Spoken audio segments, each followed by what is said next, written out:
going to talk a little bit about transition and change. So now when you think about the title of what we're going to talk about today is transition and change, now I want you to go back and think about these three pictures and these three. Now, kind of what do you feel like those represent?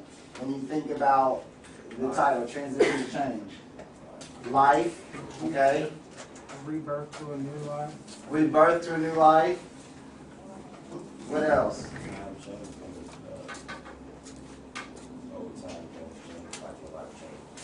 Got you. Over time, your life changed. What I love about life is we are always transforming. You are in one of two places. Either you are allowing the transformation to take place, or the transformation is happening and you are fighting the process. The key is, where are you at?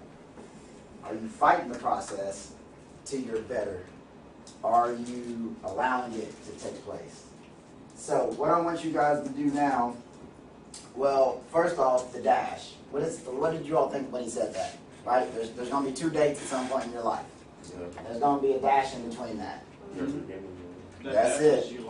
That's it. So how does that speak to you all? Because who in here has some things that they regret? Or who has some regrets?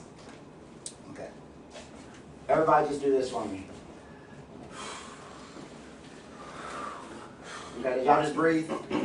Okay. So y'all still alive, right? Right. Okay. So that means regrets don't have to define you anymore.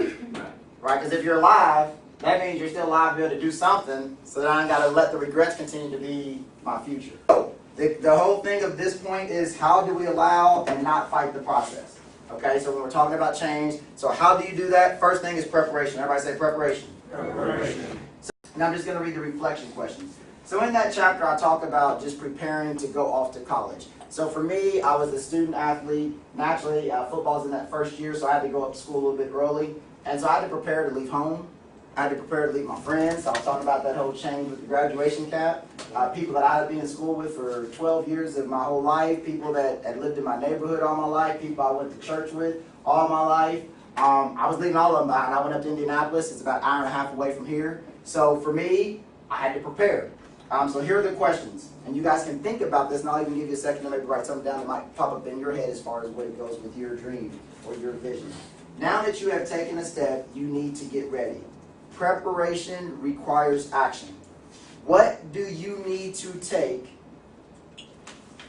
What do you need to take another step? So you think about that. With where you're at now, and even if you've already started that dream, but what do you need to do to actually take another step? What do you need to do? What action do you need to take? Because we can write things down all day long, and there is a lot of things in life you can prepare for. So the key is, though, have you taken the next step that needs to be taken? Who do you need to talk to? Guys, I didn't get here on my own with this book. I talked to so many people who have already written books, who are already successful, who already have them published, and they helped me. So, and this is probably one of the most, I'm telling you guys, preparation is the most important thing. Who in here has ever played a sport? Raise your hand. All right. Who's here ever been, like, maybe in band or something like that? Okay. So you guys know what preparation is about. Yeah. You don't just go on the field and think you just all march in tune and be on the same note. Like, I don't know if any of y'all have ever been up to the Circle City Classic up in Indianapolis, but, you know, them bands start playing and stuff, and you be in the crowd hype. You thinking you had a football game, you be like, you know, just like the drum line. They be getting it, you feel like, oh. They didn't get you ain't in the stands hype because they look all chaotic. They on point, they marching, the drum major, or the major, he hype. You like, dang, I'm ready to go out on the field myself. Like you thinking you're at the club or something, right? On football or basketball, whatever sport you play, y'all ain't get good, just be like, hey y'all, look, we gonna, like, you go left, you go right, and we just gonna, you ain't gonna win games like that. You gotta prepare. And that's the thing. When I turned in my book, the lady who was over my account said, this is your first book? I said, yeah, wow. I didn't know how that was going. I was like her. I was kind of a little nervous, like, okay, what do you say? Like, you ain't gonna publish my book? It's that bad? But she goes, it's so well written. That wasn't me. Like, I literally went back to IUS for my first bachelor's. I got to the English department and said, hey, is there a professor who's over English who I can pay to edit my book? That stuff down. Last question is, who do you know that is taking the same steps you're taking? Hey, it's kind of like married people. I tell married people, stop talking to single people. I don't mean like they can't be your friend. I'm not saying they can't be your friend. That's also when you're dating. Stop telling single people your problems. They can't understand your problems because they're not dating nobody. They're not married to nobody. So when you talking to somebody like, oh girl, I know he's just a blah. She don't know how to give you the right advice because she ain't got no boo herself. More than likely, she's probably giving you advice because she's jealous. Right. Talk to the right people. Talk to the people who are doing what you are doing. Because anybody can give advice. I tell people all the time, look, I've struggled with some things in my life, but drugs was one of them. So I would send people to somebody else and say, look, I'm going to let this person minister to you because I can tell you some good stuff, but it ain't going to be no conviction because I ain't never struggled with that. That's the key. Find somebody who you can do. Okay, second one is expectation. Everybody say expectation. Expectation. Yeah. You can't experience what you don't expect. The key is, do you expect it's really going to happen? Don't just write stuff down and be like, oh yeah, well he told me to write this down and I'm going to take a stab. You got to already see yourself. Like, I know when I played sports, every time I got the ball, I saw myself in the end zone already. Now I might not get there, but next time, okay, look, hey guys, look, make sure you get this block. Because I know I didn't do it on my own, but I already saw myself. I saw myself with a business. Now here's what I'm going to tell you. Sometimes you might not see yourself, but go ahead and do it anyways. I did not see myself finishing this book. I'm not even going to say that in a lot of y'all. I tell people I was doodling for the first, it took me 7 years to write this book. I was doodling for the first 3 years. But at least I was writing. I didn't see it, but I was like, okay, God, you said this, I'm just going to go ahead and write. Man, about 3 years ago, I was like, this is like a manuscript. Then guess what? I had to get serious. Now, I could have looked at that situation and said, well, what if I got serious before? Like, I might as well stop. You know, because it's taken me already this long. There's no point in me doing it. I probably ain't going to get this thing done. No, that's what, don't ever let those mind games get you. Like, oh, I'm too old, or oh, I can't do it, or oh, it's taking me too long. What I did is I said, you know what? Yeah, maybe it could have been finished 3 years ago. But that's okay. Now I see it. Now I was doing it, even though I didn't see it. But now I see it, so let's go do what we need to do. That's the key. Keep fighting, guys. So, in this chapter, it just simply talks about not only do you have to expect, but you also have to anticipate. So, here's the questions on this one. When you take the proper action, you should have expectation. What do you expect after the steps you have already taken? So the key is, so you're saying you're going to take these steps, but what are you expecting? Say possible roadblocks. Possible roadblocks. Say possible roadblocks. Possible roadblocks. One thing about change, but I myself got to start transitioning. Alright, like if I'm living on my own, okay, well I got to be responsible about that. And sometimes we get stuck in routines that are negative routines. Like that's just all I've known. And sometimes it's not our fault. Sometimes we're in routines because of our life. Like this is where I grew up. This is what I saw my mom and daddy and them do. This is what I saw my grandma do, my foster parents, whoever took care of me. And so you know what we do? We take all that stuff into now our life.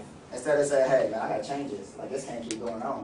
Because I don't want my kids to keep saying in this pattern.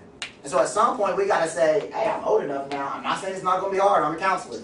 But at some point I gotta say, man, I gotta find somebody to help me fight through this. So that I can start getting my own responsible routine.